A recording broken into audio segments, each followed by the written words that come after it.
नमस्कार दोस्तों, कहानियों की श्रृंखला में आज सच्चा राजा कौन, शक्ति नहीं करुणा की जीत कहानी प्रस्तुत है। यह कहानी शिक्षा देती है कि अहिंसा, दया और करुणा ही जीवन का सबसे बड़ा धर्म है। अगर आपको प्रस्तुत यह कहानी अच्छी लगे तो मेरे चैनल GR मोटिवेशनल 26 को लाइक एवं सब्सक्राइब करके मेरा उत्साहवर्धन अवश्य करें। कहानी कुछ इस प्रकार है। नगर के बाहर एक विशाल और शांत उद्यान था। चारों ओर हरे भरे वृक्ष, सुगंधित पुष्प और मधुर कलरव करते पक्षियों की आवाज़ उस स्थान को किसी स्वर्ग से कम नहीं बनाती थी।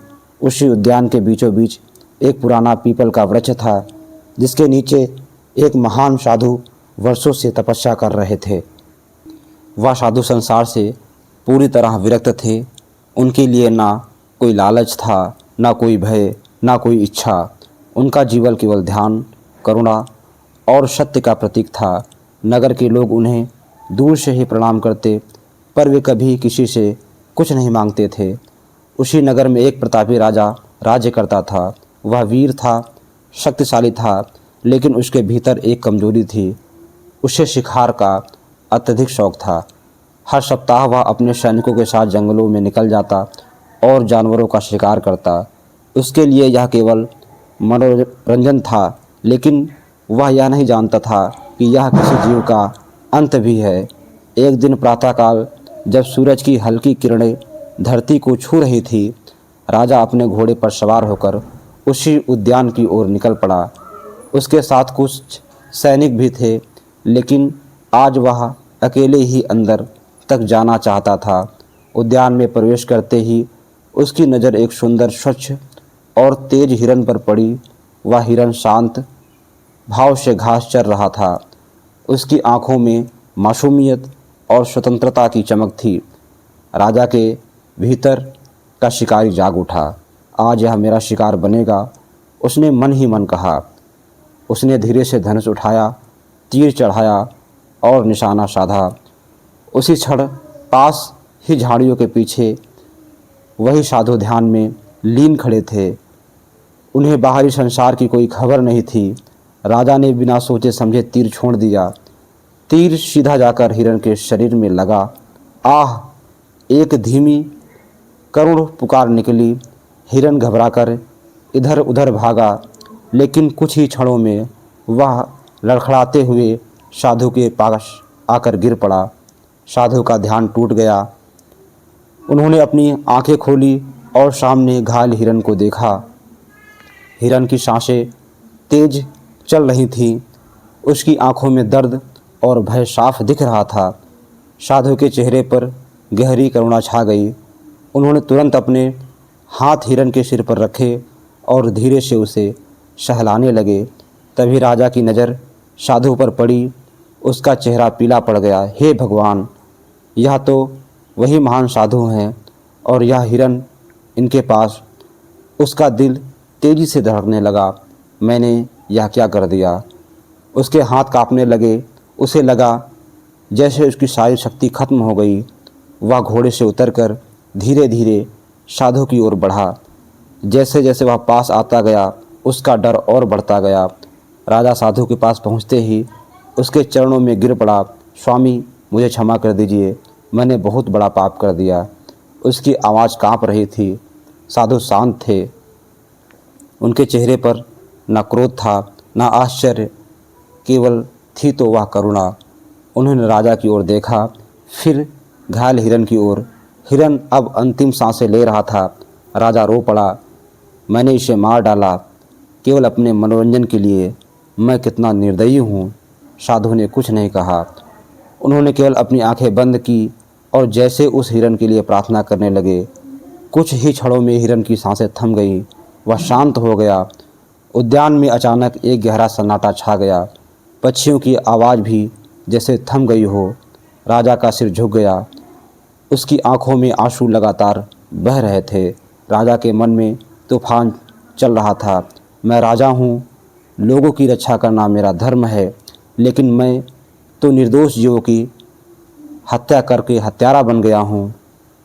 क्या मेरी शक्ति का यही उपयोग है? क्या मैं सच में महान हूँ? या केवल एक क्रूर इंसान, उसका मन उसे धिक्कार रहा था। तभी साधु ने धीरे से कहा, राजन। राजा ने सिर उठाया।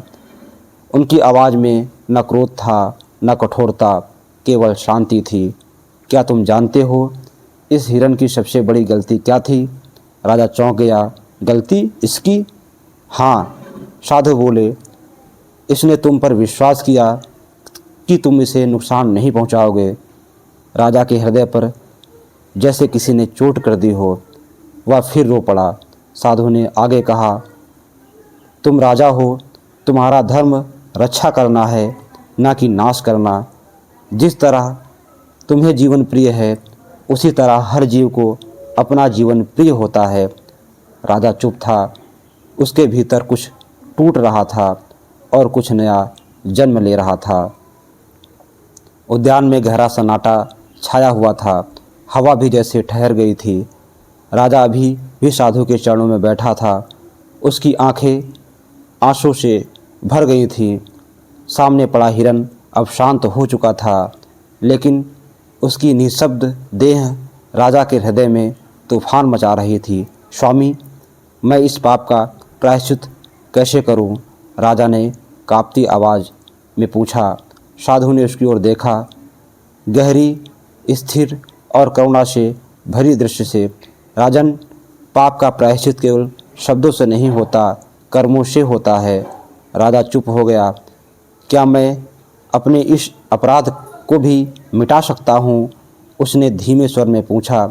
साधु बोले, जो बीत गया उसे बदला नहीं जा सकता, लेकिन जो आने वाला है उसे सुधारा अवश्य जा सकता है। साधु उठे और धीरे धीरे उस मृत हिरण के पास जाकर खड़े हो गए। राजन, उन्होंने कहा, आज से तुम्हारा हर निर्णय यह तय करेगा कि तुम एक हत्यारे राजा कहलाओगे या एक धर्म परायण रक्षक राजा। राजा ने दृढ़ स्वर से कहा, स्वामी, मैं बदलना चाहता हूँ, मुझे मार्ग दिखाइए। साधु ने उत्तर दिया, पहली शर्त, आज के बाद तुम कभी शिकार नहीं करोगे। राजा ने तुरंत सिर झुका दिया, मैं वचन देता हूँ। लेकिन साधु यहीं नहीं रुके। उन्होंने कहा, दूसरी शर्त, केवल तुम स्वयं को नहीं, अपने पूरे राज्य को बदलोगे। राजा चौंक गया। पूरा राज्य? हाँ, साधु बोले, जब तक तुम्हारे राज्य में कोई भी जीव भय में जी रहा है, तब तक तुम्हारा प्रायश्चित अधूरा रहेगा। राजा के सामने एक नई चुनौती खड़ी हो गई। राजा भारी मन से महल लौटा। उस दिन ना तो उसने भोजन किया, ना ही किसी से बात की। रात भर वही दृश्य दिखाई देता रहा, हिरण की आंखें, उसकी पीड़ा और साधु के शब्द। अगली सुबह उसने दरबार बुलाया। दरबार में मंत्री, सैनिक और प्रजा के प्रतिनिधि उपस्थित थे। राजा सिंहासन पर बैठा, लेकिन आज उसके चेहरे पर पहले जैसे गर्व की चमक नहीं थी, वह गंभीरता और विनम्रता थी।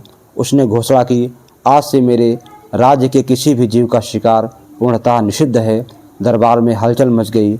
एक मंत्री खड़ा हुआ, महाराज, यह तो हमारी परंपरा के विरुद्ध है। शिकार तो राजाओं की शान है। राजा ने शांत लेकिन दृढ़ स्वर में कहा, शान वह नहीं जो किसी की जान ले, शान वह है जो किसी की रक्षा करे। सभी चुप हो गए। धीरे धीरे राज्य में परिवर्तन शुरू हुआ। जंगलों में शिकार बंद हो गया। जानवर बिना भय के घूमने लगे। पक्षियों का कलरव फिर से गूंजने लगा। लेकिन हर परिवर्तन आसान नहीं होता। कुछ लोग राजा के इस निर्णय से खुश नहीं थे। राज्य के कुछ शिकारी और सैनिक आपस में कहने लगे, राजा बदल गया है, अब वह पहले जैसे नहीं रहा। अगर शिकार ही बंद हो गया तो हमारा क्या होगा? एक दिन कुछ लोगों ने मिलकर विद्रोह की योजना बनाई। राजा को इसको खबर मिली। मंत्री ने कहा, महाराज, इन लोगों को कठोर दंड दीजिए, तभी व्यवस्था बनी रहेगी। राजा कुछ क्षण सोचता रहा। फिर उसे साधु की बात याद आई, अच्छे काम करो, बुरे नहीं। राजा ने आदेश दिया, उन्हें दंड नहीं दिया जाएगा, बल्कि उन्हें नई आजीविका दी जाएगी। सभी चौंक गए। जो शिकारी हैं उन्हें जंगल की रक्षा का कार्य दिया जाएगा। जो जानवर को मारते थे अब उनकी रक्षा करेंगे। यह निर्णय पूरे राज्य में चर्चा का विषय बन गया। कुछ समय बाद राजा फिर उसी उद्यान में पहुंचा। साधु अभी भी उसी पीपल के नीचे ध्यान में लीन थे। राजा ने उनके चरणों में झुककर कहा, स्वामी, मैं आपके बताए मार्ग पर चलने का प्रयास किया है। साधु ने आंखें खोली। उनके चेहरे पर हल्की मुस्कान थी। मैं जानता हूँ राजन, अब मुझे बताइए, क्या मैं अपने पाप से मुक्त हो गया हूँ?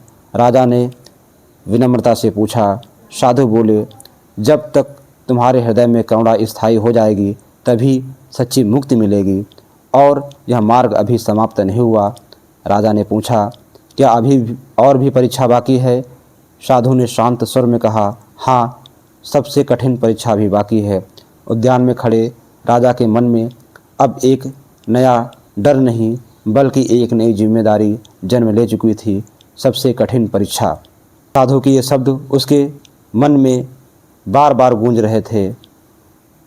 राजा ने हाथ जोड़कर पूछा, स्वामी, यह परीक्षा क्या है? साधु ने उत्तर नहीं दिया। उन्होंने केवल इतना कहा, समय आने पर तुम्हें स्वयं समझ में आ जाएगा। कुछ ही दिनों बाद राज्य में एक अजीब सी खबर फैलने लगी। जंगल के अंदर से कई लोग घायल अवस्था में लौटने लगे। किसी ने कहा, वहाँ एक भयंकर शेर आ गया है, वह इंसानों पर हमला कर रहा है। अब जंगल में जाना मौत को बुलाना जैसा है। राज्य में भय फैल गया। राजा ने तुरंत दरबार बुलाया। सैनिक और मंत्रियों के चेहरे पर चिंता साफ दिखाई दे रही थी। एक सेनापति बोला, महाराज, यह शेर बहुत खतरनाक है, अब तक कई लोगों को घायल कर चुका है। दूसरा मंत्री बोला, इसे तुरंत नहीं रोका गया तो प्रजा का जीवन संकट में पड़ जाएगा। राजा गंभीर हो गया। राजा के मन में द्वंद्व शुरू हो गया। मैंने वचन दिया है कि मैं किसी जीव की हत्या नहीं करूंगा, लेकिन अगर मैं कुछ नहीं करता तो मेरी प्रजा मर जाएगी। उसके मन में साधु की बातें गूंजने लगी। राजा का धर्म रक्षा करना है, हर जीव को जीने का अधिकार है। राजा के सामने सबसे कठिन निर्णय था। राज्य के लोग महल के बाहर इकट्ठा हुए। महाराज, हमें बचाइए, हम अपने बच्चों को कैसे बाहर भेजें? हर पर डर में जीना असंभव है। उनकी आंखों में भय था और उम्मीद भी। राजा समझ गए, यही वह परीक्षा है। राजा ने गहरी सांस ली और कहा, मैं उस शेर को मारूंगा नहीं। सब हैरान रह गए, लेकिन मैं उसे समझने की कोशिश करूंगा। दरबार में सन्नाटा छा गया। अगले ही दिन राजा अकेले जंगल की ओर निकल पड़े। ना कोई सेना, ना कोई हथियार, सिर्फ एक दृढ़ निश्चय। जंगल के अंदर जाते ही वातावरण बदल गया। चारों ओर अजीब सा डर, गहरा सन्नाटा और अनजाना खतरा महसूस हो रहा था। अचानक झाड़ियों में हलचल हुई। एक विशाल शेर सामने आ गया। उसकी आंखों में भूख, गुस्सा और पीड़ा थी। वह जोर से दहाड़ा। राजा का दिल तेजी से धड़कने लगा, लेकिन उसने भागने की कोशिश नहीं की। राजा धीरे धीरे आगे बढ़ा। मैं तुम्हें नुकसान नहीं पहुंचाने आया हूँ, उसने शांत स्वर में कहा। शेर और अधिक गरजने लगा, लेकिन राजा की आंखों में भय के साथ साथ करुणा भी थी। कुछ क्षण बाद राजा ने ध्यान से देखा। शेर के पैर में गहरा घाव था।